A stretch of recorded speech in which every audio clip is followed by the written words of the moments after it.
last time on Dice Funk. Sid speaks up and says, I can cast fly. I was thinking about going over the wall. The thing is, we don't want to ditch all our stuff.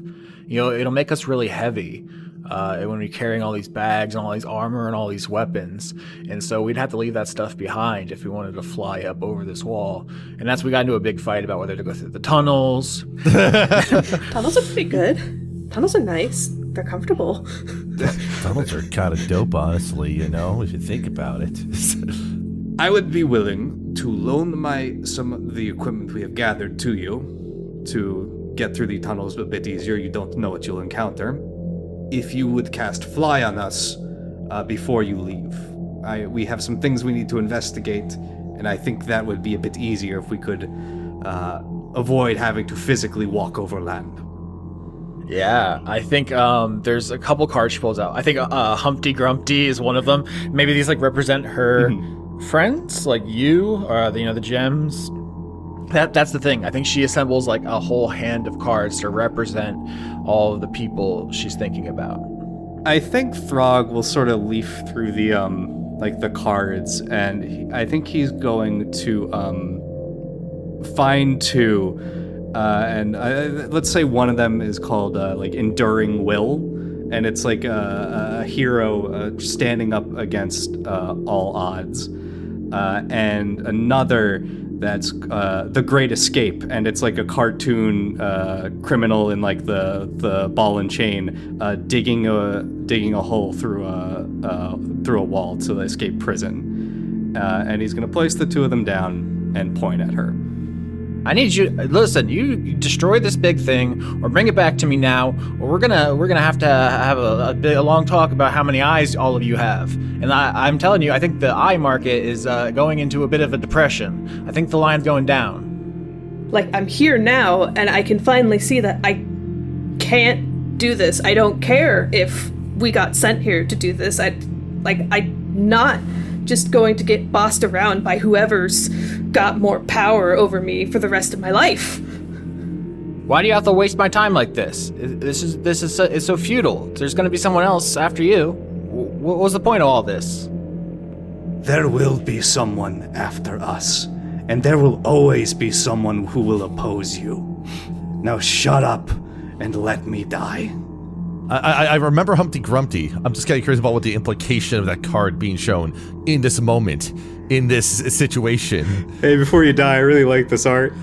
Yeah, so Treyan, you start losing consciousness at the foot of this hill, and this huge broken machine is trying to crawl towards you. It is using every last ounce of its strength to kind of, slowly claw at the ground and move its body, when a colorful feathered creature kind of curiously wanders up, looking at the situation, sees you, a reptile unconscious on the ground, sees this big machine, and this Archaeopteryx, this prismatic ancient ancestor of the modern bird, checking out the situation, kind of hops forward and pulls a bunch of wires out of the side of this gun dragon's neck, and it goes limp.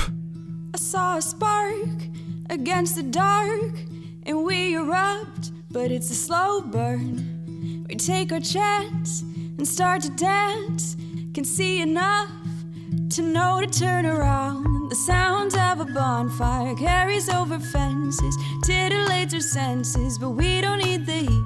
A chill wind is pushing you into me, and it's looking like we might be burning down, but we're a bonfire. We keep. I'm worried that Foley is going to raise the bar for sound production, and I'm going to have to bring swords into the recording room and bang them together during combat. I have swords in the recording room. I can bang some swords together if you'd like during combat. If you get the chance, don't go out of your way, but if they're within hand. It's literally 6 foot behind me. I could go get a big lesbian two-handed metal sword and just bash that about a bit. I was last episode we were talking about P2, the sword that Treyan got, and it occurred to me that despite my japes about how is someone who fights only by kicking going to utilize a sword, fool that I am, I of course remembered many hours later that Metal Gear Solid features an incredible foot-based sword fight via the Ninja Raiden, which is really badass if you haven't seen it. I like to think that Treyan has sort of transitioned from being a Tekken character to being a Soul Calibur character. So that's another direction we could take that in, though. Holding the sword with his feet. That is, I don't know. Or taping it to your feet. That's an option. Wrapping it with silk against the foot. Oh, yeah. I don't know. We're just making Voldo again. Yeah, exactly. But see, now we got several kinks packaged into one at once. This is great. Good content. Good podcast. What kinks does Voldo represent? Just like contortionist and French? Like, what is the other one? I'm talking more about like using silk, so you got bondage. You have a foot involved, so obviously foot fetish there. So like you're getting those things. The way he moves, I'm just like, yeah, I want this, I think. Sketch, I'm just impressed at the speed you were rattling those off. Like, have you previously thought about what kinks are applicable in this scenario? I've been around enough people with proclivities and kinks to at least know how to speak the lingo at times, despite never engaging really in any of it. So I was recently in a conversation about different controlled substances, and somehow we were talking about alcohol and delirious tremens, which is a withdrawal side effect of alcohol, and I referred to them as DT, to which my girlfriend, who was only half listening to this conversation, just turned around and she's like, "Are you talking about Deep Throat?" And I was just like, what? I mean, look, the one that always gets me is there is a type of therapy that, cognitive behavioral therapy, acronym is CBT. Yes, Every time yes. CBT comes up, I'm like, wait, what are you talking about? what? Yes. I think we've previously on the show had a cock and ball torture misunderstanding. I was like, I don't get it. Hope someone gives me more context clues. Sorry, yes, it's cock and ball torture. Are you happy now, Mari? Extremely. All right. So last we left this adventure, the party realized they needed to level up and evolve their animals to win the race, because the people in first and second place are Zana on the Hamsect and Fortunato on the Brian. And the only way to catch up is to take to the air. We did some rolls, but were unsuccessful, and we ended off with Juniper botching a roll to get an idea and realizing that she could ask Sprinkles to use that Millennium Rod card again to power up your animals, which then had Treyan say, "Wait, you know Sprinkles?" And where I want to open this is kind of this angry misunderstanding, or maybe a correct understanding conversation, because it seems like you are all palling around with someone who killed Treyan's friends. Whoa. I thought the big fish that we just choked to death did it. No, the aboleth compelled us to work with Sprinkles to get something, and so we were working basically with Sprinkles and for the aboleth, and gosh, it feels like so long ago, because around the same time that my friends were being, killed off, I had fallen into that biome of time or whatever it was, and then got stuck in that loop fighting Rex like 100 times. So it's been a while since I'd been separated from everyone else. But yeah, the last time I was with my friends and the last time I knew they were alive, we were with Sprinkles. I mean, Sprinkles can be kind of a jerk, but I'm not sure murder or betrayal level. Just, My awareness of Sprinkles being what it is they were trapped in a situation they couldn't escape and outside of their control, and there was a limit to what they could do about that. And I got them out of that situation, not out of any, I want to side with people who maybe killed your friends or whatever. Look, all I saw was a person who was trapped and couldn't get away from a bad situation, and I wanted to help. And if it turns out that Sprinkles is bad, I am sorry about that. I did not have information to make that judgment call. I saw a person in need and I helped. Also, to be fair, Sprinkles, out of context, is very small and cute.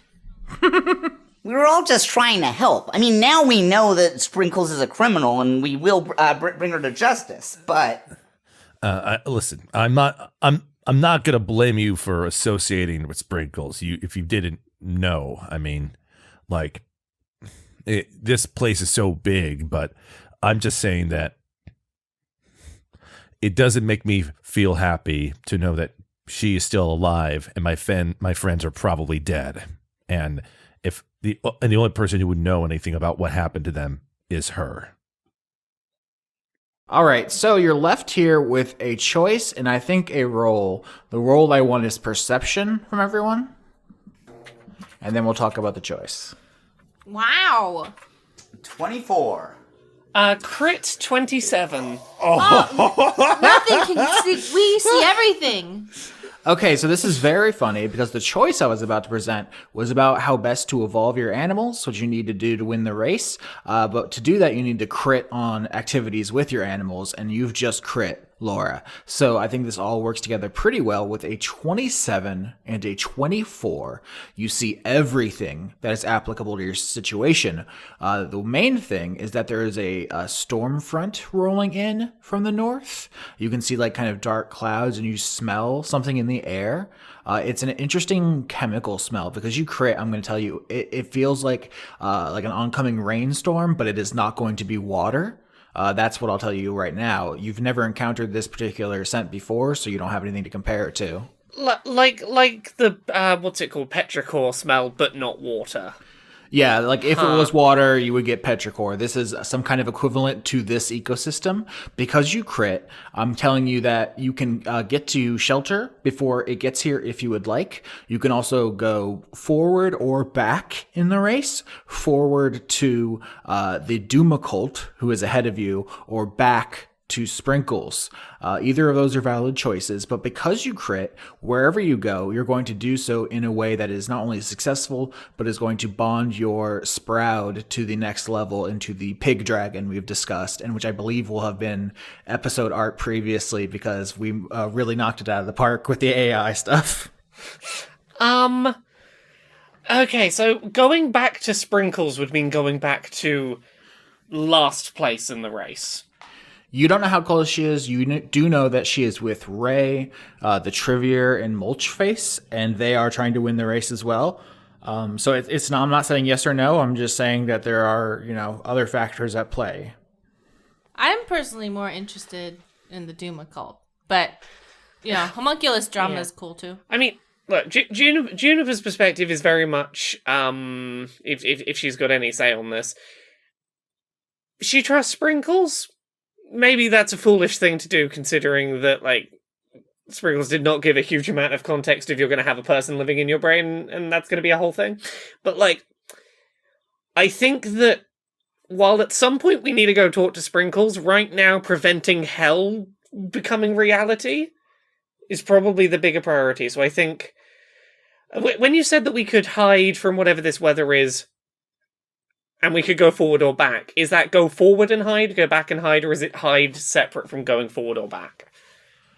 Because you crit, I'm just going to say both hiding options are on the table. So if you went back, you could go back to the reliquary and hide there, and presumably Sprinkles would eventually catch up. Or you could go forward, and you've seen something on the horizon that seems shelter-like, and you can go there and hopefully catch up to the Doom Occult, who will also presumably seek shelter there. Okay, Juniper is on team go forward and try and find shelter and encounter the Doom Occult. Treyan will be of this mentality that, Sprinkles is something that he wants to deal with, but given how much of this upsell of if Zana wins, then it's going to be hell on Arabella. He's taking care of that is important, so... Yeah. No. No. There'll be plenty of time to arrest criminals once no one can die. And that's like most of what we'll do once no one can die.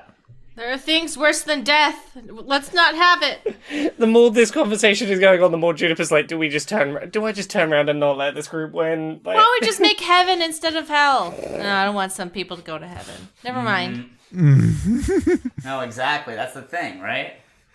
That's another interesting moral quandary.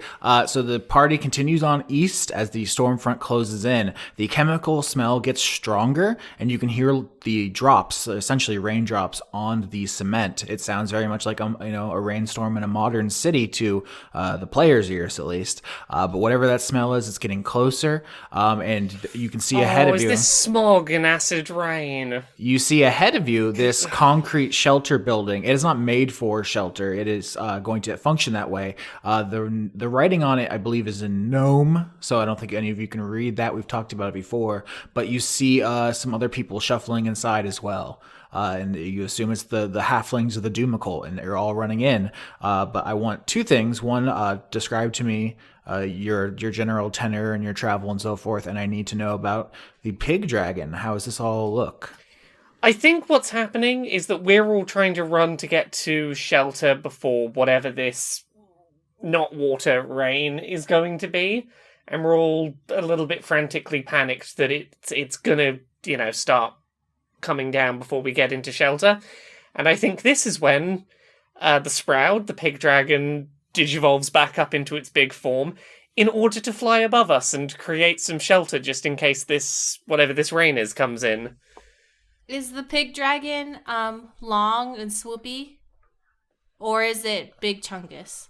Oh, it's a big chunky friend. Ooh. This is a pig dragon. Like we're no slender pig dragon here. No, big chunky friend. Ooh. I like this. Yeah, like Treyan is unable to fly for sustained periods of time, but he is running as fast as his increased movement speed allows for, and possibly even carrying the little Archaeopteryx on his shoulders for a piggyback ride while doing so to help keep things moving along quickly, and perhaps doing some long leaps and the such to just give it a sense of the wind underneath its feathers and such like that. All right. So you all get to this building in time as the rainstorm approaches. This building, once you get closer, can I actually get investigations for you all to figure out kind of its whole deal? Because there is a large, almost hangar entrance that your animals can go into, and you see there's the halflings kind of milling about. But there's also some interior chambers, and there is a strange humming noise coming from the building. 7. Yo, I'm fine shit. I rolled a 9 for Treyan. 14. So the group fails. You don't know what kind of building this is. You can't read the gnomish writing. None of the Doomicult halflings can speak to you because of their religious obligations. You don't know why the building is making a low humming noise, but you all get inside as the rain starts pattering on the ground outside. And it seems like you're going to be here for a while. The sky kind of darkens, and the storm settles over you for a while here. Is the Doomicult imminently trying to cause us problems for having sheltered here, or are they being chill? For the moment, they are not doing anything particularly threatening. They see you. They look at each other. They're a little nervous, but you don't, I assume, draw any weapons or anything, and they don't do it so as well. And also, you have a bunch of strangers with you. Remember, from their perspective, your group has changed 75% of its members. Juniper? It would be nice if they would, change 75% of their preconceptions about us. That would be great. I mean, I think that's entirely on the table at this point. You all failed this roll, so you don't see Laser, their leader, right away, although you assume he is around. But for the moment, you're just surrounded by these silent halflings. Everyone's looking out at the storm, kind of taking a break, sitting down, maybe having a snack. I offered them some of my cherry babies. Okay. Let's see here. Persuasion, I guess, just to see the general tenor. of you offering your fruits.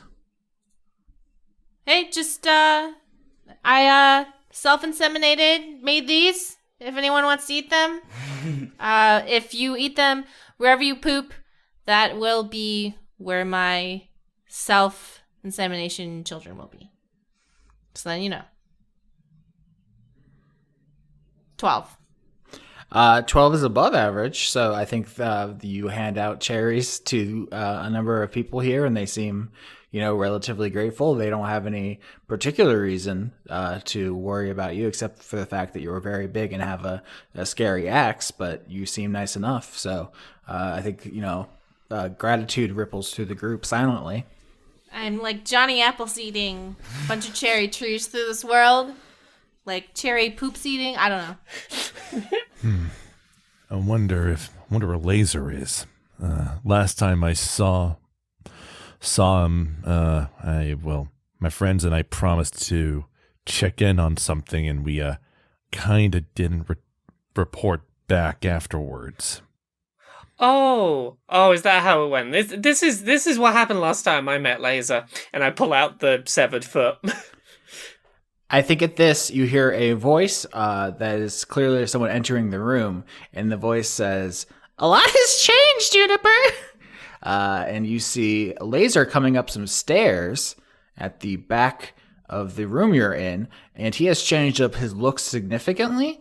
Right now, his main head, which is to say the head on his shoulders like your head, is dressed in the Harlequin makeup and the kind of clown frills. And his tail, which is dead, you crushed the skull of that head, is the one now wrapped in the mourning veil, but it is more tasteful. It is like kind of putting it out of sight rather than trying to be some kind of gruesome intimidation thing. You see that the hands are still the dandy and the king, and he is still holding the scythe. But that is a significant change. I'm glad to hear that Laser's no longer trying to use their injured body parts as an intimidation tactic. Juniper has made no such agreement. That foot is still. I've been promised I can use it for an advantage on an intimidation check at some point. I'm gonna scare someone with my foot. Laser walks up the stairs and into the room with everyone here. It looks around, sees Treyan, and the king head says, "Oh, there was a survivor from the dragon group." Yeah, well, kind of. I probably died about 100 times, but somehow I'm still alive afterwards, so I guess got to be thankful for that at least. Oh, that's an interesting story. Do tell. I think everyone starts gathering around. All the halflings seem especially interested in you dying and coming back 100 times. It feels aligned with their interests. Treyan will be a bit bashful about this, but then just recount the story, because at the very least it is something that does not seem to cause the cult to assault and try to kill him outright. So he will just proceed in telling the story of falling from the clouds and then facing down a giant in an endless cycle of battles in which he dies repeatedly and never seems to get the upper hand. At one point, he made the brave gambit of dashing in and somehow toppling both himself and the giant into the lava, only for time to reset while his corpse was burning up into a crisp. So that was always fun. But yes, that is he just starts kind of rattling off the story and otherwise just trying to not think too much about Laser questioning him about anything else. Everyone is enraptured by your story. Laser turns to Juniper in one of his hands, says, "It seems you have traded up in your friendships. Congratulations." Cool. I'm just going to ask you directly, because we're sharing a shelter right now. Can I trust you not to remove the other foot while I'm here? I'd quite like to still have at least one. Do you know why I didn't kill you when I had the chance? Because you took one of my feet and that was an even trade? No, silly. It's because you're so sad. All your friends abandoned you. The little statue and the smelly guy and the cool popular lady. Hey, Hey, my friends didn't abandon me. First of all, you kidnapped me through a wall. It's not really them abandoning me if I'm kidnapped through a wall. Second, I did a lot of shouting at them to leave. It's not like, oh no, please come back. I told them to go. Can I enhance Laura's counter-argument with just standing behind her intimidatingly? I mean, I don't know if there's any reason to do that. Laser is saying that all the people who fucking sucked are gone and he felt bad for you, which seems like... Just the tone of voice seems aggressive and it made me mad. And I was like, this is out of pocket. It comes across as condescending. It's just like, oh, I let you live because you're just so sad with your pathetic life. I mean, there might be a little undertone of that, but like if you were talking to like the Pope or something, you'd imagine a little bit of condescension in his voice. Are you suggesting that he's the Pope to me? Oh no! First of all, I would absolutely intimidate the Pope as a tree. If you told me the Pope had been under this shelter, I'd have been throwing that rabbit's foot to intimidate right now. What we're saying, Mari, is that you should definitely tree pose to assert dominance. Yes. Yeah. I mean, what we're also learning is that Austin wouldn't try to scare the Pope. Wow. Okay. Yeah, no. To be clear, Laser is like the Pope to the halflings, not to you, Juniper. You can feel however you want. I'm saying I think the condescension is kind of just part of the position and less a personal attack. But he, with all of his different heads, looks at you with various shades of sadness and regret, and there's no sense of like, I'm gonna get you, sucker. It's just like, damn, it came to this, huh? Shit's fucked. Yeah, shit did suck. Would have been great if we could have got to this mutual understanding before any attempts at murder or dismemberment had to occur. Meanwhile, the background train is being like gestured to explain every single way that he died. So it's just like, okay, explain how did you die 100 times in a row. So it's a very lengthy story. What was it? What happens after you die? Is there a brief moment of death, or do you just go straight back to... Well, the problem was that the timer never went down to 0 on the continue screen, so he never had a chance to see what the game over screen said. Oh. Cool. I think after a while here, because the storm goes on for a couple hours, like some people have snacks, some people have naps, there's a good amount of time passing. I think eventually Laser kind of leans over to you, Juniper, and says, just to you, we lost our vehicles crossing the oil ocean. I don't like our chances much in this competition. Oh no! I'm sure if these situations were reversed, you definitely would have helped us. Who knows how things could have turned out?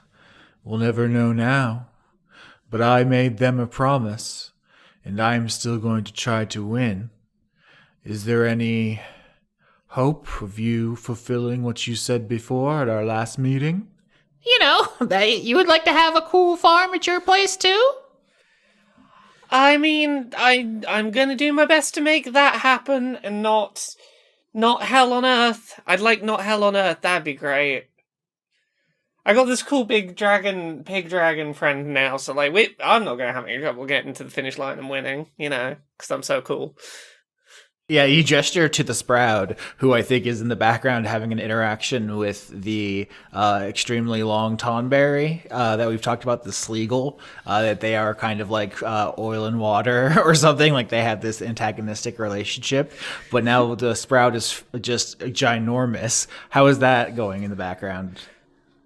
I think that the Sprout is behaving very similar to how Juniper is trying to behave with Laser right now in this situation, which is confident and like they have nothing to worry about. Don't know how much of that is legitimate, but that is the projected energy, I think, for both of these interactions. Can you play a jam?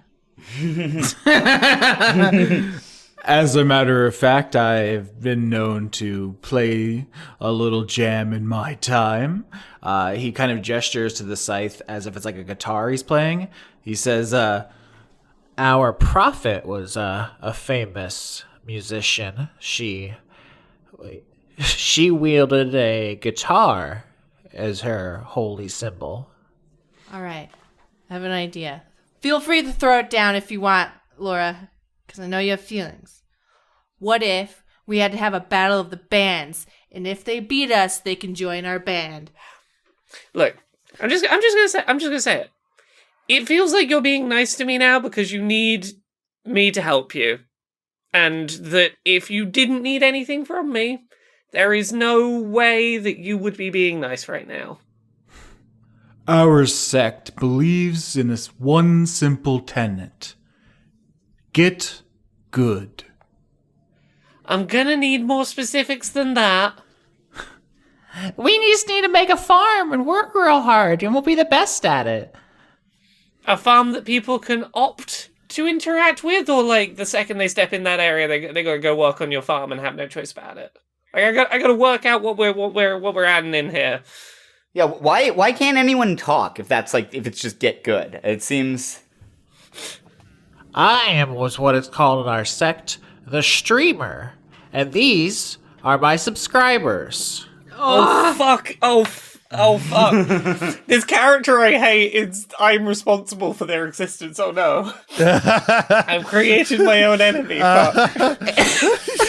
It is an entire religion dedicated to your season 6 character. Oh no! Oh no! Why do my own terrible characters come back to haunt me? Fuck! The shoe is on the other Twitch stream. Oh no! Oh no! Laser says, everyone's free to unsubscribe whenever they want. No one has to stick around. I hate that I've become so jaded. I came up here. I wanted to make friends with everyone when I came up here. When did I stop? Okay, I was going to say when did I stop trying to make friends with everyone. It's when everyone tried to kill me about the time I met you. Like right around then when everyone was trying to kill us. That's probably when I stopped trying to make friends. Zana and Vimble may have defined our relationship so far, but you get to decide how we move forward. Oh, so we get to have a conversation now, do we? We get to talk things through. You will listen to me when I try and tell you stuff this time. We can listen, or we can rock.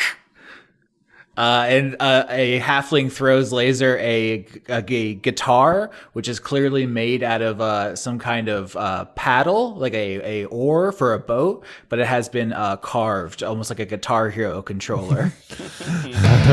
Yep.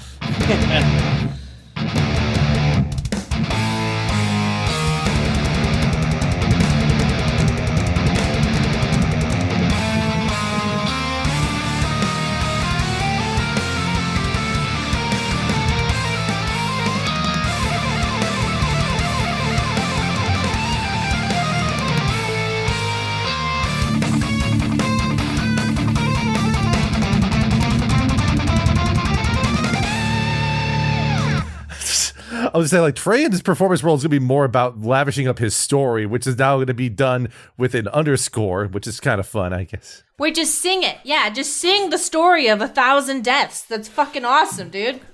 I'll have to decline that because I don't like to sing, so... Oh, no, you don't have to sing on air, but Your character can sing. He's a dancer. Or rap. Oh, no, that's even worse. Yeah. I'm doing like, yeah, oh yeah, no instrument. I'm just like waving some like banging some swords together, trying to do like sort of like a stomp thing, and it sounds awful, and like it, like I don't even look cool because like I'm shy. All right. This is great. Just doing stomp with like swords while just being like, I don't know, it's stupid. God, I'm just like this. Like, okay, here's your inspiration sketch. Okay, good luck. I put on the worst performance of all time, but I look unbelievably cool doing it. You know?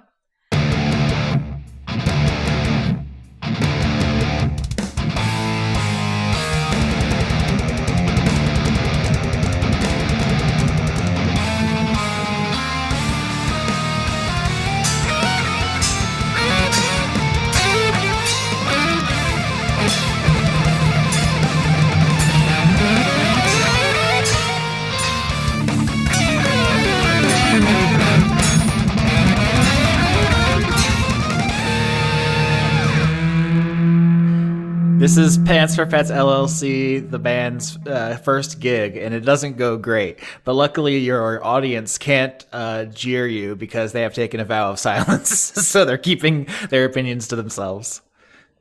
Piccolo falls to their knees, realizing that they're actually really bad at music. And now that they've not heard real music, and they're just in shambles on the floor.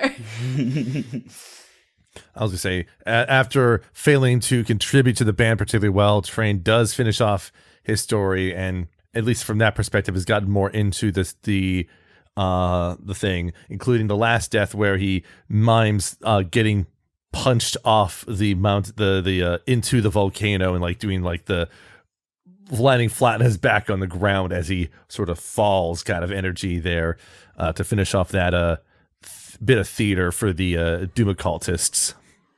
They love it. They're trying to subscribe. They're doing thumbs up.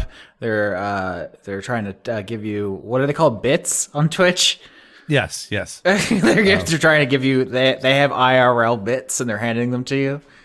Like bits of what? I don't know, just like the little icon. They've made them. Oh yeah. I think what it is just like a little like paper versions of like the bits they just throw on like confetti, you know? Yeah. Okay. Yeah. Oh no, my choices seasons ago are now going to result in gamers having a say in the state of the world. Well, you shouldn't have let gamers have rights. They rose up and now look at what they're doing. Look, you let one gamer feel oppressed for like 5 minutes. It has constant ramifications. For decades, for eons. All right, so outside, the storm has passed now. Just like the last, remnants of it are sweeping away, and you can peek out and see that it's clear. It doesn't seem like night ever truly fell. Like it's just back to midday, but the clouds are receding. So the ground is wet, definitely, but it seems to be draining somewhere else. And you can continue if you would like, or you could talk more, or you could do something else. I think Treyan will propose that if, unless there's something that we need to discuss or clarify in the immediate, finding a way to just sort of move forward, just moving forward outright would be the best course of action now, just, to prevent losing more time. I asked Laser how to get good at music. I can show you. Come here. Your twigs are so big. You'll hit so many buttons at the same time. Okay. Do you have any smaller fingers? I can make infinitely smaller and smaller branches. Okay. And I make hundreds of them. Can you roll sleight of hand, maybe, to see how dexterous you can work a fretboard? 8. Yeah, I don't think Piccolo is going to become a really savant anytime soon, but it's fun I have the to heart. try. Yeah. I have the heart. All right, so Laser and Piccolo leave the shelter practicing guitar. Treyan will probably be heading out soon after, continuing to try to encourage his Archaeopteryx to sort of find the connection to jump up and let its wings sprout out even larger and such. So that's all of his attention's been on that pretty much as he can. So I think you're all walking east. There are puddles of whatever this liquid is here and there. The draining has been imperfect, but there's clearly some other properties of this stuff because it is, first of all, I will say, kind of a light blue. Now that you can see it all pooled together, and it is also not. Is it petrol? No, it is not. There are rivers of oil. You've seen that. Yeah, no, I was going to ask if because is this like the fucking Gamer Zone and it's like Gatorade rain or something? The fucking Gamer Zone. That's. I'll say now that we have left the shelter, it could have easily been the Gamer Zone. But now that it doesn't matter anymore and we're leaving, it was a power plant for this area. And this is the liquid they put the fuel rods in? if you wanted to check out more of it, like if you had succeeded on an investigation check, there was a little bit more there. But as you're going, 23, Little Boy Justice crushes this. You feel a vibration on the ground, Little Boy Justice, and you know there is like a big creature or some kind of big thing up ahead that you can maybe lay an ambush for. And you think, if Treyan and his animal work together on this would be a great like training opportunity. With the 21 and 23, the group succeeds, so I'll let you, have the best possible ambush here. Yeah. No, I can feel the tremors coming from that direction. Exotic game for us to hunt. This will be the perfect opportunity to evolve your companion, Treyan. Come on, little buddy, let's go. I mean, let me see. Like, we call him little buddy would be a bad idea because there's a character named Buddy. Yeah, he turns around. He's like, "What? What do you want?" Come on, little guy. Let's get going. And Treyan will go in the direction suggested by Little Boy Justice with the iridescently feathered Archaeopteryx. All right. There isn't a lot of cover here. This is mostly flat ground, but there are occasional like small cement structures. If you want to describe to me how you set an ambush, I will say that when you get closer to the rumbling that Little Boy Justice identified, you see the thing. It is not as much a creature as it is a vehicle. It is a very large metal object with big rubber tires, and it has some kind of implement on the front, which seems to be like a plow of some sort, and it is apparently scraping up the water, or the liquid, I should say, that has rained down, and it is blasting some kind of message in Gnome. So now it's like, okay, so how is Trey going to Tom Clancy his way out of this situation here? Rainbow Six his way through it. It's just like, okay, we gotta place you in this building on this window. Actually, no, and now I'm just having an idea. I know Rainbow Six has a different implication now because of the video games. When you say you're going to Rainbow Six something, all I think is like kill climate activists. That's what that book was about. That's what that book was about. Fair enough. That is true. I'm trying to think of some other. Granted, referencing anything Tom Clancy's a big red flag in general without like thinking about the implications of the original author. What I was joking about was just the idea of like, wait a minute. So there are some buildings. Are these multi-story structures? No, it does not appear that there are any like currently skyscrapers. You saw from the reliquary that this was the biome of the future. It seems to be specifically set up to be a canvas for some kind of futuristic city. Like there will undoubtedly be skyscrapers here someday. Sure. But not right now. So basically the idea was to go up onto the second floor of a structure, or if there were no second floors, the roof of a structure, and wait for the vehicle to kind of pass and then jump down to land on top of it to take it out together in that way. I mean, you can fly, so. Well, sure. But like, if the idea of like doing like a stakeout thing, that would be the way that we would get up and kind of prep to do like a big old diving strike on the thing, as like almost like birds of prey it up, Yeah, it sounds like an acrobatics to make an aerial drop on it, to do a halo drop out of the sky. Yeah. Let's see how this goes. That would be a 20. Yeah, not a crit, but a plus 8 equals 20. So you're extremely successful. You and the Archaeopteryx kind of fly down together. I think this is a great bonding activity because you can summon your spectral dragon wings, and it can kind of mimic you as you land on top of what to us is obviously some kind of giant automated cleaning vehicle, and it is essentially street sweeping the environment here, and I think at this point it is pretty clear that the stuff that rained down was some kind of cleaning fluid. But we're still gonna do this like a special stage in Street Fighter 2 and just punch it until the whole thing just is destroyed. Yeah, walk me through you punching a giant street sweeper to death. Well, so basically what I picture is that Treyan begins the work by just doing like some knee drops and elbow drops on the roof of the vehicle to dent it up. The Archaeopteryx like grabs at one of the side view mirrors with its teeth and kind of wrenches it off and tosses it aside. and they progressively work their way to breaking the windows. Basically, just standard FUD, just some FUD bonding, over destroying a vehicle as it's trying to dispense cleaning liquid across the hellscape that is this biome. Hellscape, this is going to be the cleanest, most efficient, and productive ecosystem in all of Arabella. How dare you? Listen, okay, unless there's a nice cardboard pads to do some flares, head spins, and stuff on, you can't. Breakdancing on concrete is a little risky at times, so I'm just not sure if that's an accurate description yet. But they're just doing the work.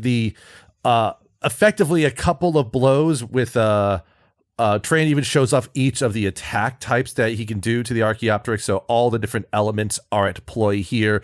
There's a kick with some fire. There's a punch with some lightning, a little bit of necrotic damage, which does nothing on another elbow strike, and then some acid damage on the roof of on the hood of the vehicle, which then melts through and exposes the engine, leading to Treyan then bracing and then doing a breath attack directly onto the engine block.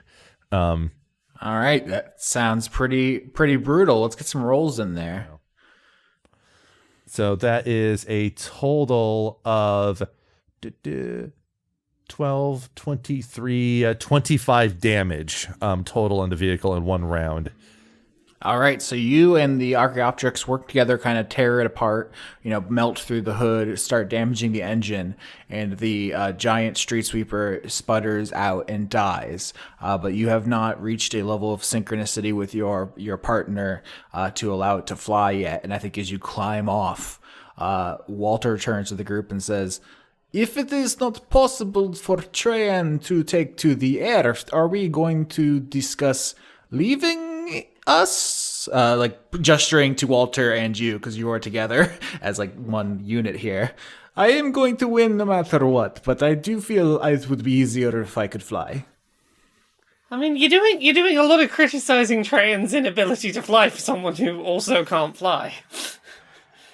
It is not criticism. I am worried you are going to leave us. And Walter puts an arm around Treyan's shoulder and says, "We are in this together. I will help you train. I am going to... Let's start with crunches. You are familiar? Yes." And Walter just pushes you onto the ground. I in the middle. This is all the middle of Treyan being a supportive parent type to the Archaeopteryx, just saying "Oh, you did a good job, okay? You did your best. It's all right. We'll figure out what." And then he just gets shoved over to the ground. Okay, so Piccolo's getting guitar lessons from Laser, and Treyan is training with Walter. That leaves Buddy and Little Boy Justice and Gale and Juniper. I think Gale obviously would flop over to Juniper or up to Juniper, because you would be up on your sprout now that it is a big pig dragon, and so you two can have a conversation without being overheard up there, as stuff's going on below you. And Gale sees that you will have some trepidation about what's going on, even if Treyan has a good relationship with Laser from before, and the other party members just meeting him don't have any problems. It makes sense for you to be hesitant, and so I think Gale comes up to you and says, "Oh, are you okay? You have a little sad face. Why is your cute little face so sad?" "I have tired face. I have tired." I mean, I think we're going to win this. We got so many people on our side now. I mean, I think we're going to win this, but equally, hey, would have been great if these people who are now our friends had decided that while I still had a foot. The stuff like that is just tiring. I didn't want to say anything when we were talking yesterday about the edge of the world land we're going to make, but if we can make one that brings people back, we could probably make one that brings your foot back. Not that it's bad that you don't have a foot. Don't feel self-conscious about it. You're still sexy. Look, at this point, I am taking better than literal hell, and I'm just rolling with that. And when you're settling for better than literal hell, something's broken in me that I have reached this point. I'm just tired. I can't wait until this is done so I can go look at some trees. I mean, you're going to get to look at the newest, coolest trees. You're going to make some sick trees. And you can rest forever, right? You can just make the healing fruit or the healing water or the healing air. I mean, you get everything you want if we win. But, I mean, I'm tired too. You know, I've been flapping a storm. I've been flapping for days. You don't even know how flat muscles feel. I, as a player, know that there were plenty of cool plants. Juniper is still just distracted by, yeah, but I had to spend time doing things that weren't looking at plants. Sure. This is Gail now. She says, I think you had a hard journey, but like the bad people are gone now, I guess except for Zana, but Vimble's dead and everybody who was fighting you is now on your team and you're about to get everything you want. I think it's time to cheer up, little grumpy face. I really hope so. I guess I'm just, the amount of like emotional flip-flopping everyone has done up here towards me, it's hard to relax and imagine that it's all just going to be chill and I'm just going to get to look at plants and that we're not going to do the thing and save the world and then go straight back to like, oh no, we've decided we want you dead again. It's hard to get into the mode of it's going to be okay to just stop and chill. That feels a long way off. Before we cut over to Buddy and Little Boy Justice, I actually want to check in with Treyan and Walter because they're on the ground training, right? And I think we have every other character up in the air. Piccolo's up on the Dodo with Laser. Gale can fly. Juniper's on the Sprout. And Little Boy Justice can take Buddy up on Spider. So we just have all those people up in the air ready to win the race. And then we have Treyan and Walter below doing crunches, worried about being left behind. And I think to kind of demonstrate their jock credentials, they're going to try to race you all to the edge of this ecosystem. In fact, beating up the big mechanical street sweeper was a big success, but I think I want to see best of 3 of this, athletic contest here. What kind of roles do we want for Walter and Treyan to do jock shit? I'm thinking athletics in terms of just trying to climb over certain things in a way that's not just like simply agile leaping and tumbling across and such would be apt. I love that. That's Walter's best stat. Here we go. 29. It's impossible to beat. Let's see if I roll a natural 20. I rolled an 8. We both rolled natural 18s, but Treyan gets a 22. Yeah, so athletics is always going to be, this is the swimming champion, gold medalist, Olympian. Right. This is Walter's whole thing. So allegedly. 29 wins. Walter just turns on the fucking turbo and just is doing absolute perfect form in the sprint, and it's a beauty to watch. If you're a fan of track and field, you're just in awe at the athleticism on display here. But now it's 1-to-1, neck and neck, and you actually can see in the distance the horizon line that divides the future biome from the next one. And I think that's where we join Little Boy Justice up on Spider with your passenger Buddy, who's like squinting out at the horizon and saying, "Do you see that? What is that?" My master, Dark Justice, was a master of sportsmanship, and I don't think that a real champion would ever behave the way that they are. Friendo, your master, first of all, creepy. Second of all, stabbed my... It's not creepy, it's cool, he said that. Your master stabbed my friend the Swag Tusk really rudely and like excessively in what was a friendly home gang. So I think you got to reevaluate your whole situation, bruh. That guy sucked. People keep saying that, but they don't understand him like I do. He took me in from a lowly gardener employee, and then I didn't have to do any work, and I could do cool stuff like learn how to fight and how to be a ranger. Okay, well, I mean, it's not any of my business, frankly. So I'm with you just because I think we're going to create some cool animals, and I'm going to be the one who discovers them. You're going back, right? Because I think we should publish results back there, but I don't know who wants to go back. And there's going to be a whole thing about the order of the names on a book if we co-publish. Have you all talked about that yet? No. That sounds horrible. What sounds horrible? Like having a bunch of names on it.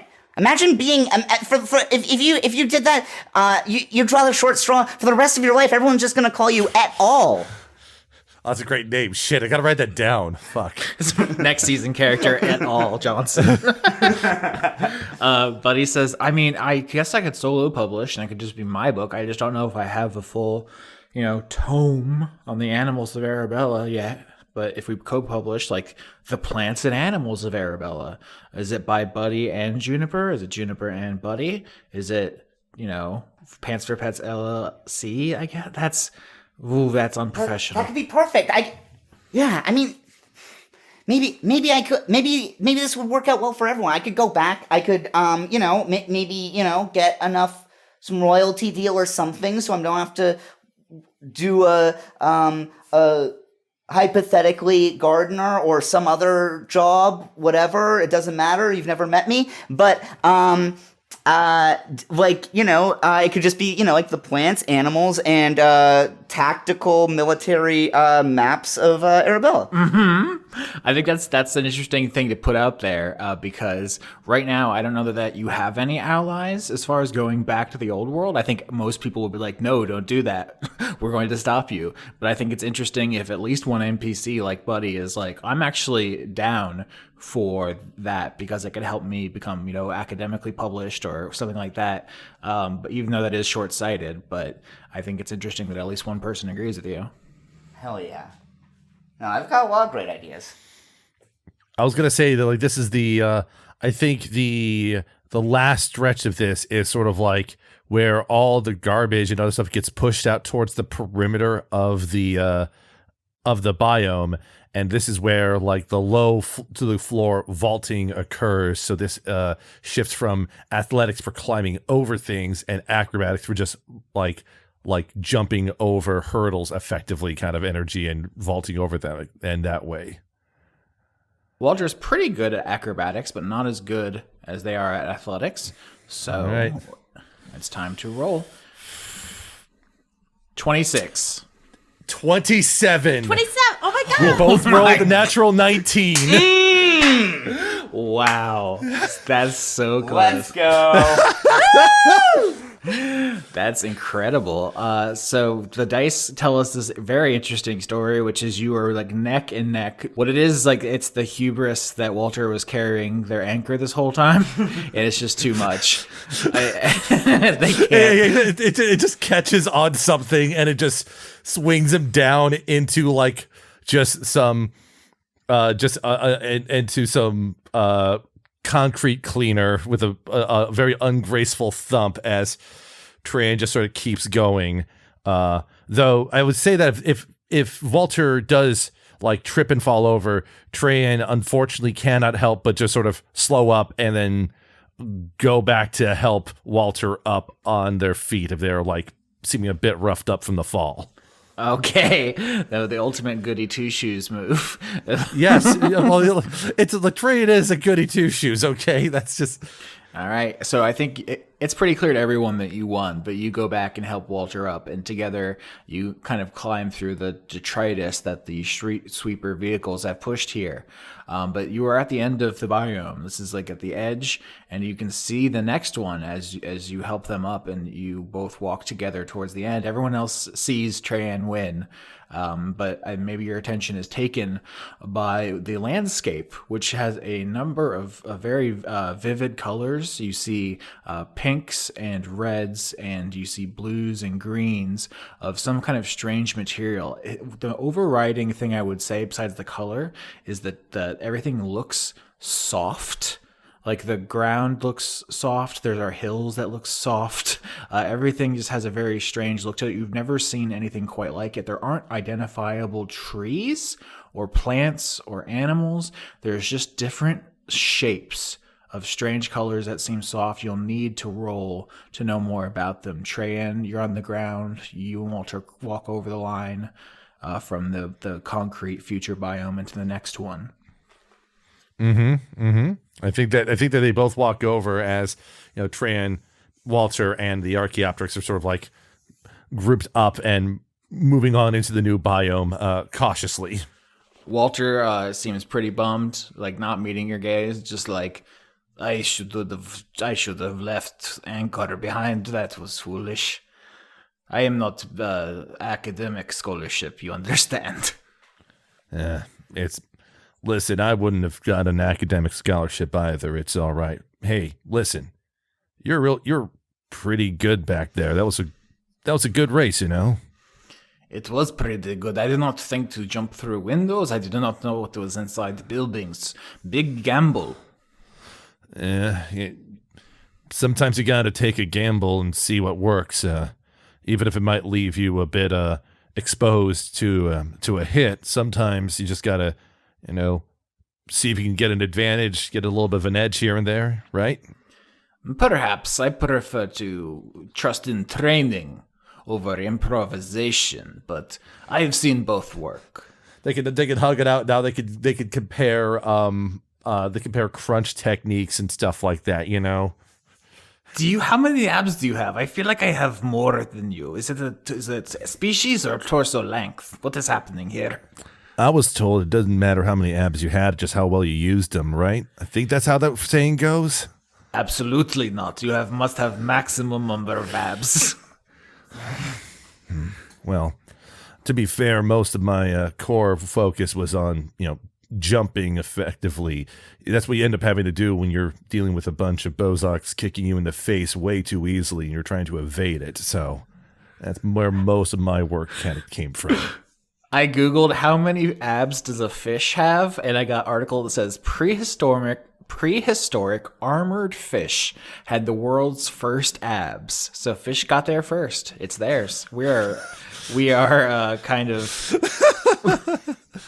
we are appropriating ab culture from fish. I'm always saying that. I'm so glad the world's catching up to know this. This is why I don't have abs. I don't want to be appropriating fish culture. That's what I'm telling everybody at the gym next time. I'm like, wow, I see how all of you are stealing from the fish community. Disgusting. This is a real article from the New Scientist.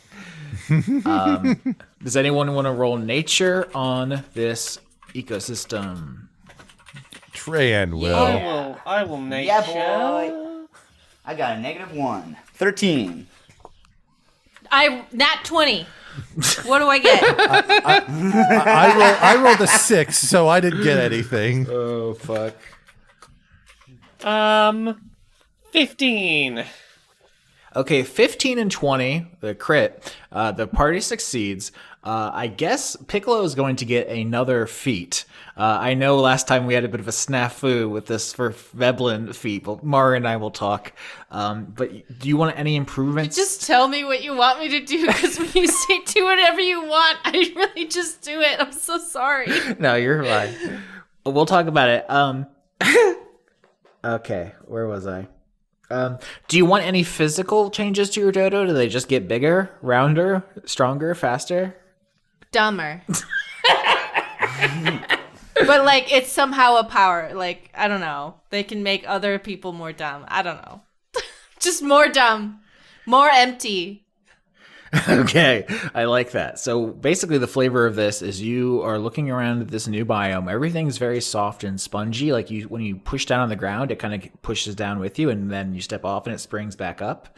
You reach over and touch one of these weird shapes, because there aren't any obvious plants or animals here, but there are these colorful shapes, and your hand kind of sinks through it, and you can just scoop up the landscape, and you hold it over to your dodo, who just brain empty, unthinkingly just snaps out with their beak and eats it out of your hand.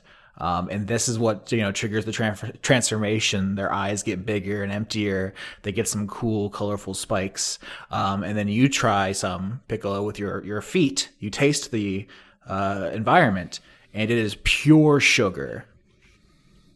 Oh, it's cotton candy? I thought it was like a boob. See, when I was giving you all the option to make your own ecosystem, I was dreading Mari saying a boob ecosystem. So I'm glad. Hey, we haven't made the ecosystem yet. Mari, on. change your mind. Fool that you are. I don't wish for peace. I wish for boob. But yeah, you say cotton candy. There's just cotton candy here instead of a bush. The ground, you dig up a big scoop, it's cake. You walk over to a tree, it's a candy cane. This entire biome appears to be made out of dessert. Are there other, spicy desserts or anything? Or is it all Western European desserts? Whatever you want. Oh my god, okay. There's Mexican candy here, the kind that you push out of the pop and you lick it. And you're not sure if you like it or not, but you keep licking it anyway. And then you love it. There's ice cream mochi. There's I'm trying to think what other cool things Okay. What's it called where the ice cream is inside the fish with the red bean? Taiyaki. Taiyaki, yeah, taiyaki, yeah. Taiyaki. Yeah. Oh There's my. some taiyaki Oh, so there's like a little swimming around. Yes, there's a little stream of like melted ice cream with taiyaki swimming in it. Yeah. Absolutely. So that's the whole situation here. It looks really nice. Like Treyan is looking at us and saying to Walter, I don't know if we should eat much from here. Unless we're going to do some carb loading before a marathon. We don't want to overindulge too quickly. Yeah. Oh, Walter says, no, I am Episcopalian, so I cannot. Well, no, you can eat these. Check it out. I believe those are still fish. I think they're waffle fish, though. I will say, I don't even think any of these have electrolytes in them, though. So we're going to have to think about something about that front. Wait a minute. Oh, no. Salted caramel. There's salted caramel. There's your electrolytes. Got it. Hell yeah. Look, as much as I love the idea of Dessert World, there is no nutritional packaging information anywhere. I could start eating any one of these and they turn out to have beef tallow or something in them. Well, yeah. If any of them are gelatin, we don't know if they're vegan gelatin or if they're made with animal gelatin. So we can't. Any marshmallows, stay away from them. Suspicious. You look over, Gail's entire mouth is full of marshmallows. She's just bulging like a pelican. Juniper's here just do they taste like there's meat in them? I might just take the risk. No, I think this is all created by, I don't know, the god of dessert? Oh my god, Yeah, look. but I don't know if the god of dessert put beef tallow in it, though. It's not the god of beef tallow. No, but it's in everything. For the vegans, did you know that milk powder's in fucking everything? Mm-hmm. They take it, they'll put it into stuff that didn't have it before, and it makes no difference. They just do it for the dairy industry. They're sneaking animal products in everything. That's right. Buddy says, I wonder what effect this had on the people in front of us in the race. Surely they must have stopped for a snack. Can we try and look around for evidence of people stopping? Also, Little Boy Justice is stuffing his face. He has been trained by Dark Justice to survive off of the land in any environment, no matter how brutal or whatever. And also is Little Boy Justice, and so he is just eating all of it, just being I'm foraging. Yeah, you're going Augustus Gloop'd mode. Survival role. Let's go. 7. That's like one of my best things, but yeah, because he's just like, you know, he can't see anything just because he's filling his face with with candy and about to like be ironically punished. Well, this is the ironic punishment, I guess. Yeah, what's the Edmund from Narnia who gets ensorcelled by the Turkish delight? It's a fucking Turkish delight of all things he sells his family out for. Like, at least sell your family out for fucking good sweets. Yeah, exactly. Oh no. To expand on Treyan and dietary tips with Treyan and Walter, the next thing is like, well, maybe one of these things is made with agave. I heard that has a low glycemic index, whatever that means. So I think that's good for you, right? You're looking at the macros. I get it. Uh-huh. Does anybody want to roll anything or do or say anything? Because this is just, I'm just introducing the new area to you. I would. I have something. I would like to try and get Laser to apologize to Juniper. What do I need to roll? Can I roll intimidation? Can I bully them into at least apologizing for just the foot? I want to bully them into being a friend. Come on, let me do it. Okay, in the context of this scene where you're all walking around like Edmund from Narnia and eating stuff, what's the connective tissue here? Oh, we were just talking about it on the flight, but I'd be like, hey man, you know, it would be kind of cool if we're all working together. If you could take responsibility for your part in the misunderstanding and disagreement, you know, maybe for the peace, to give each other some peace. We're a team now. We're a band, and bandmates apologize. Okay, that sounds like fun. Juniper! Don't be mean about it. No, the clown face seems absolutely excited. Okay, Juniper, like, the second that this happens is like, okay, fuck it, I don't need to know what's in this food. I'm eating, I'm gonna need all of the dessert in my face, okay. I think Laser comes over to you. Shoves her face in like an ice cream sundae bush. Okay, you're deep in that bush when Laser comes over to you. And all three heads at the same time say, sorry, sorry, sorry. I told them not to be a jerk about it. We are being delightful about it. Ugh. I'm sorry you have one fewer head. I am sorry for this as well. I'm also sorry for my missing a foot. We're both sorry about a lot of things, it seems. It is my understanding that the tradition at this point among the seculars is to present a gift. I mean, unless you have like some gamer alternative you'd rather do. What do streamers do? What do streamers do? Sorry, I asked that and then I realized I think the answer is there is an exchange of gifts, but it's only one way round. Streamer can raid you or host you. Give you a shout out.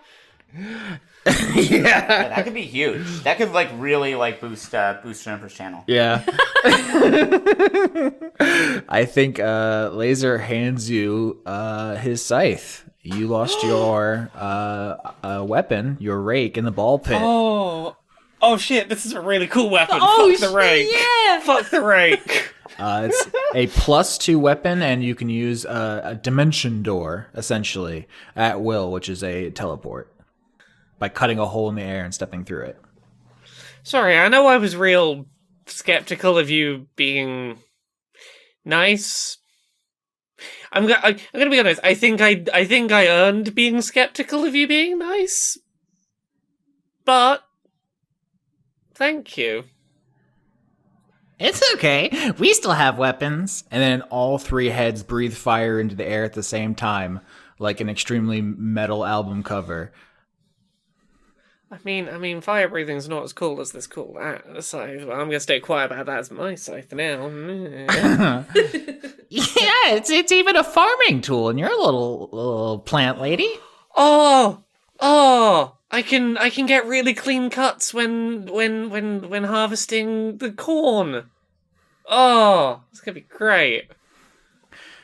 So this is happening on one side where we have Juniper and Piccolo and Laser, and I think Treyan is still talking to Walter. But little boy Justice, you're over there, you're stuffing your face like you're going, as I said, Augustus Gloop'd mode, and you failed that roll. So I think you turn a corner, you find a stream of liquid chocolate, and you're just having your fill, and you hear a voice coming from a grove of donuts ahead of you, and you start walking over there. No, yeah, and I was like going through a candy corn maze earlier, and I lost. Sorry,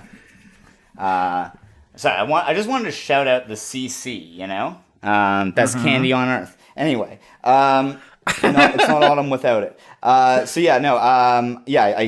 hear a voice, and I'm there. Yeah, the voice says, "Little boy Justice." Gross. And I sort of gulp down some it's candy corn, but it's like in the pumpkins. They have like candy corn pumpkins too.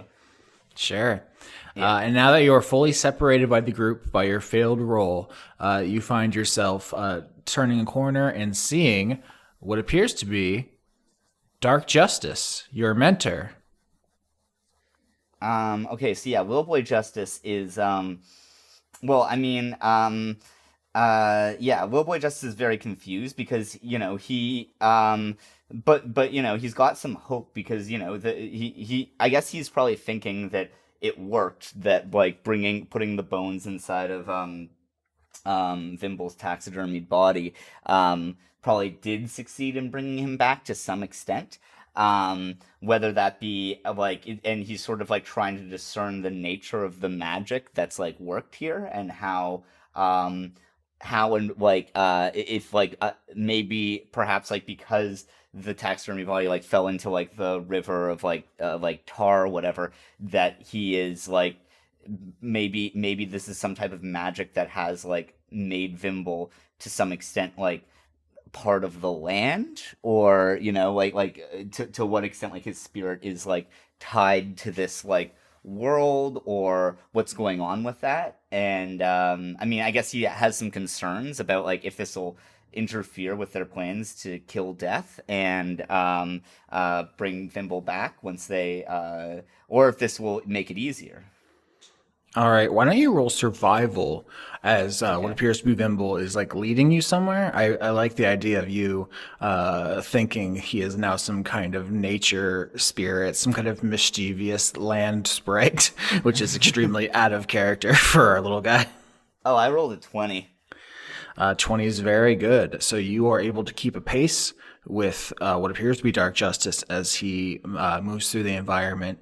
You go through kind of an area with a bunch of gumdrops all in rows like crops. You take a turn at some point with a 20. What I want to tell you is it is pretty apparent he is hooking back west, which is to say the way you came from, almost as if to lead you in the opposite direction the rest of the group is going.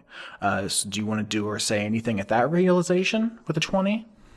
Yeah. I'm gonna sort of call out to him and say, Dark Justice, where are we going? Why are you eating? We're almost at the the rogue god. We're gonna kill Death and bring you back. Dark Justice up ahead of you, still moving through the environment, says in his characteristic low voice, "I have to show you something, Little Boy Justice. It's just over here." Yeah, so I Little Boy Justice is gonna go along with it, but can I try and look around, try and see if I can ascertain where he's taking me to, or where we're going?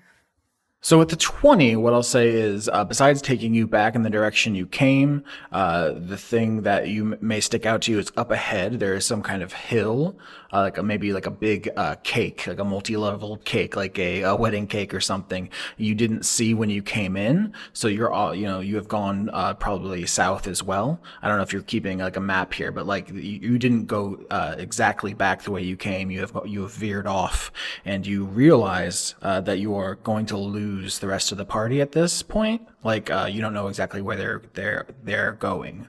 Everyone was kind of walking around and sampling things. So you're putting your trust in Dark Justice here at the risk of getting quite lost. So I do have Dark Justice's maps. Am I would I be able to use them to sort of keep track of where I am and at least retrace my steps? Absolutely. Do you want to make a non-proficient cartography check here? Yeah. Would that just be like a D20? Absolutely. I'm trying to remember if we ever did this before. I feel like the first time you did it after you left Vimble's character, you smashed it or something, and it was very funny because Vimble sucked at this. Or no, it might have been the first time Vimble did it after leaving the party. That's what happened. Yeah.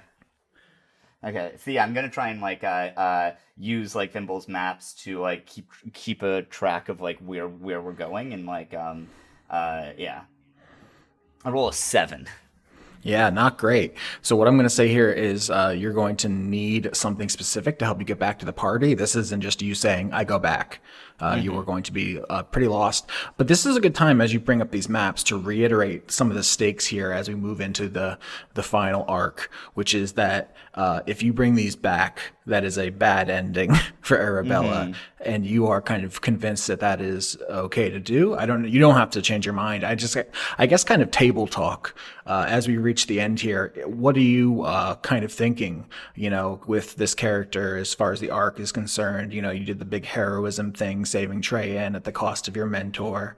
Are you thinking about any kind of specific characterization? I don't know how much you want to reveal. I mean, I do think that the him giving up his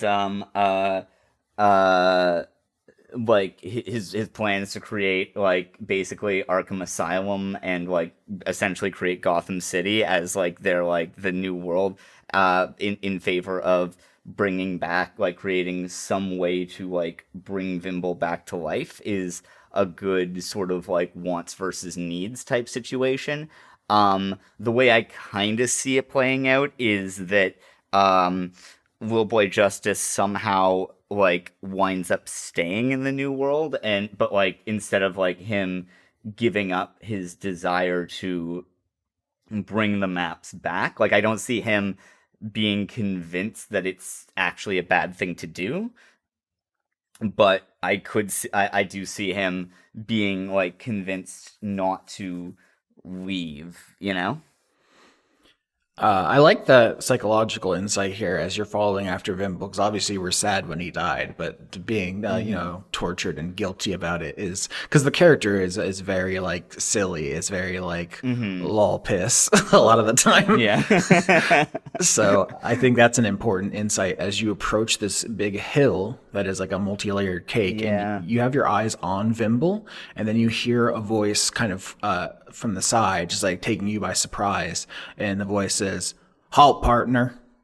And you turn and you see a 9-foot tall Cyclops woman pointing some kind of weapon at your head, and you look back to where Vimble is, and Vimble's gone.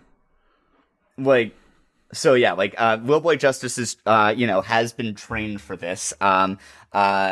And so, his training is online. He's ready, and he's sort of bracing himself for combat, but also is sort of trying to diffuse the situation. And so is well, hi there. Are you looking for my master Dark Justice too? Oh shoot. Nah, I ain't looking for him, but you with him? Where'd he go? Well, that's just what I'm trying to figure out. He looked like he was going over to that cake over there. Red looks over to the hill upon which she does not see Vimble. But as you both look over there, you do see there is some other figures on the hill where you're looking now. None of them are Vimble, both because they're too big and also because they're at the top and like kind of looking down. And the Cyclops looks to you and she says, "The name's Red. What'd you say, master?" It's a little troubling. And I are well acquainted. We were traveling together at one point, but we had a disagreement. I'm not going to have any trouble with you, am I? My name's Little Boy Justice, and I'm Dark Justice trained me as his ward to fight evil and to fight evildoers and crime wherever I find it. One of them. Great. Fabulous. Let me Exactly. Little Boy Justice does not, while he is like on guard and ready to fight, he does not discern the sarcasm at all. Sure. Red, puts the weapon down or stops pointing it at your face. It is attached to her hands. And you see, because I'm describing this to you as if you don't know who Red is, but obviously Sam does.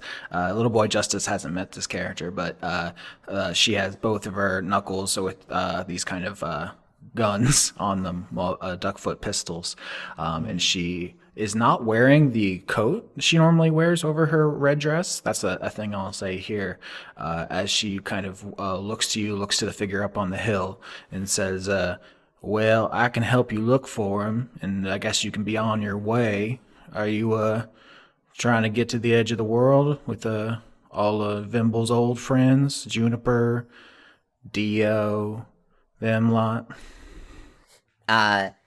You bet, ma'am. We're going to get to the end of the world, show that nasty old traitor god what's what, and kill death.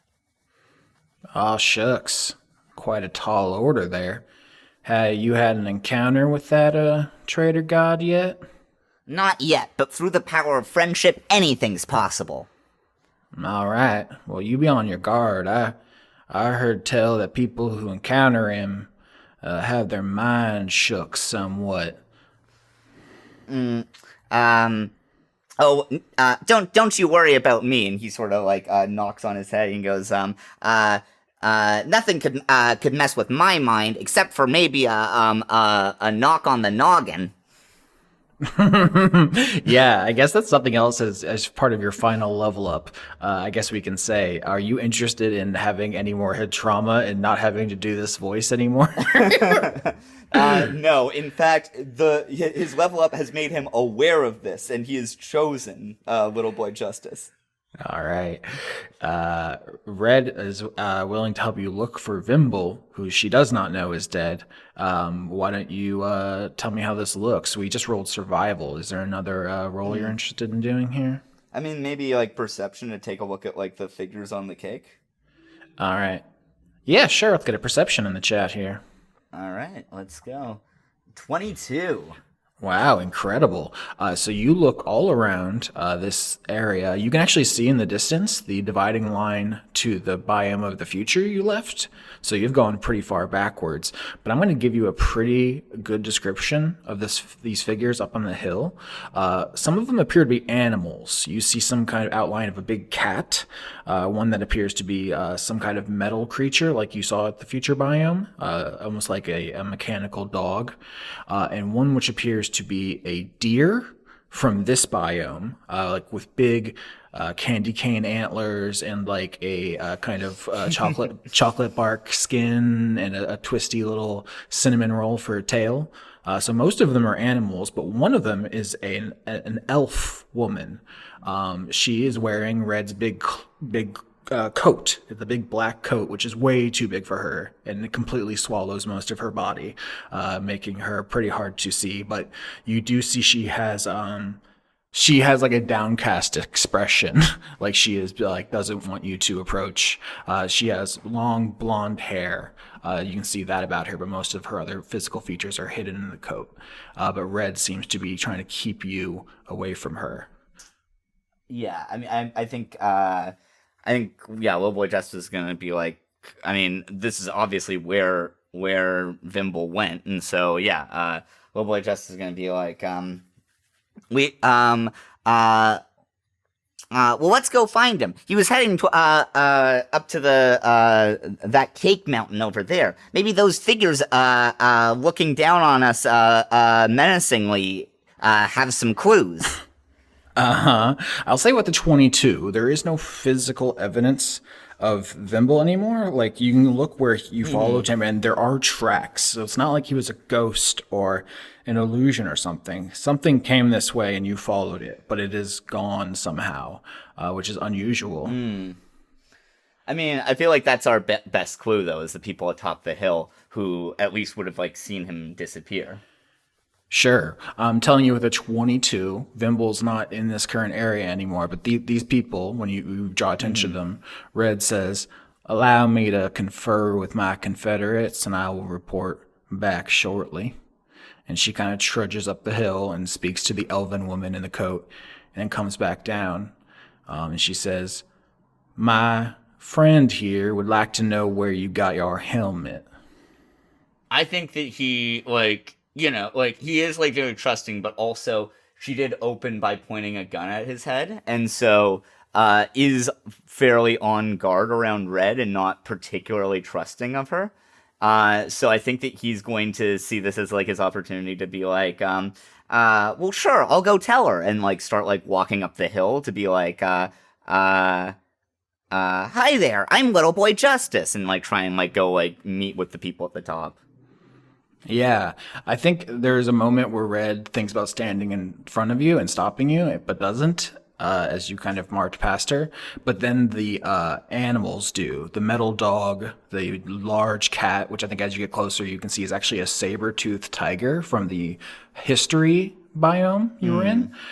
And then the candy deer, or sweetheart, as I'm calling it.